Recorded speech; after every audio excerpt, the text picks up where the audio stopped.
Hello there, it's Tom here, and this is a special Spooky Time edition of Gunnerkrigg Court, Chapter 28, Spring-Heeled Part 2. And we're back where we left Annie and Renard off in the previous chapter, having been tricked by Jack and discovered by these people, one of which does not look anything like Vincent D'Onofrio. And while it seems that Annie is going to get into big trouble, Jones comes along and saves her skin, claiming this to all be a big setup that she enlisted Annie's help for in order to capture Jack. Now with Jones on board, they're able to follow Jack, who has escaped back over the water, and in the meantime talk a little bit about Zimmy and look a little bit into what her deal is. And Jones reveals that a lot of the problems that Zimmy has stems from her use of the ether, or rather her inability to control the way that her mind reacts to the ether, and that Gamma is there to help ease that stress.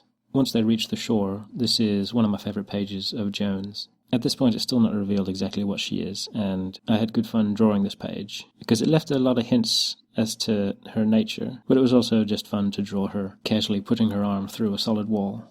And here Annie asks a question that a lot of readers had been speculating about up to this point, and it was an opportunity for me to have Jones outright say that she's not a robot. And since Jones is not the focus of this chapter, she directs Annie onto the roof where they know that Jack and Zimmy were going to meet up. And straight away, as soon as Annie walks through the door, everything is messed up again, similar to how it was back in the original Power Station chapter.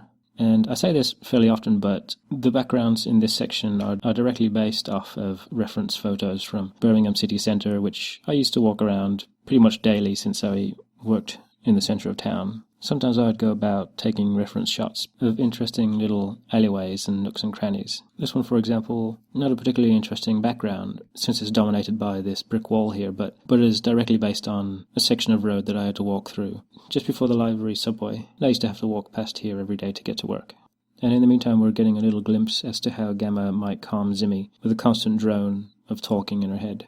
And this panel here, anyone who's been to the centre of Birmingham will know exactly where this is. This is an iron statue that looks just like this, that's in the centre of town, just in front of the town hall. And while Gamma calls it the Iron Leaning, it is literally that. The name of the statue is the Iron Man, and it is slightly tilted. It was a gift to the bank from an artist, as I recall. But it's a pretty well-known monument in the centre of town. And here they come across Jack, and seemingly Zimmy, sitting down, talking to each other. But not before another Jack comes along and steals him away. And this building here, again, is from the city centre. It was a building that was just across the road from where I used to work. And as long as I've lived in Birmingham, this particular building has always been abandoned and empty, and I've always been curious as to what it might look like inside. And while the reality might just be a bunch of boring, burned-out rooms, discarded beer bottles and used syringes, I was able to make up a suitably spooky interior crawling with these white spiders. And this whole sequence was fun, getting to draw Annie kind of flipping out and almost looking like she's jealous of Gamma hanging onto Zimmy's arm. And we see here that her face is really changing, and it was one of those rare times where I could draw Annie with a completely different expression and look on her face, completely different to how she normally is in the comic. And in this sequence, it suddenly starts raining, and with the rain, everything that we see around is washed away, and I don't think I conveyed that quite well enough here. It would have made a lot more sense, I think, in animation.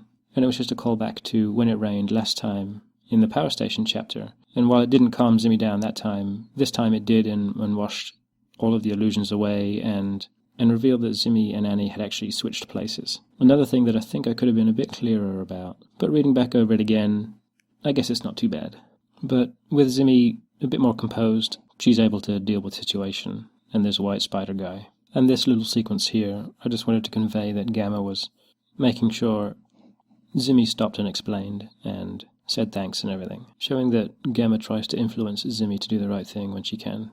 And another little indication here, just before Zimmy leaves, she talks about the powers that Jack and Annie might have and use, and she just calls them magical crap, because for Zimmy they aren't a gift or fun, they are what causes her life a lot of stress and causes her a lot of anguish. So she's never seen the things that she can do as a gift, which is why she flipped out that one time in the Power Station chapter when Annie suggested that she try and control them. And so Zimmy and Gamma once again skulk off back into the court, and to wrap everything up, Jones comes out for a little bit of exposition, and just to let Annie know that she doesn't have to try and take on everything herself. And perhaps this whole situation might have been avoided if she'd gone to Jones sooner. And so that's basically the end of this sequence. And as an experiment in a 2-part chapter that sort of stood alone while also tying back to certain things in the past, I'm not sure if it was completely successful. And while I did have a lot of fun drawing a lot of the elements in this chapter, like the backgrounds and the color palettes that I used, I think I probably could have done more with what I'd set up at this point. Since it was a 2-part chapter, there was always a worry about spending too long in any particular sequence. And with the way that a webcomic is updated, at least mine anyway, with 3 pages a week, it can seem like one sequence of events is dragging on for months and months. And whilst that's not really a problem once the pages are pushed back into the archive, sometimes readers can get a bit impatient. Through no fault of their own, it's just one of the peculiarities of serializing the comic in this way. But anyway, this simple bonus page was just showing a couple of these court secret agents, the 2 that mentioned that they were able to operate the power station. And I just thought it was a fun little aside of 2 characters that we may or may not see again in the future. And so that's that. Come back again for chapter 29, A Bad Start.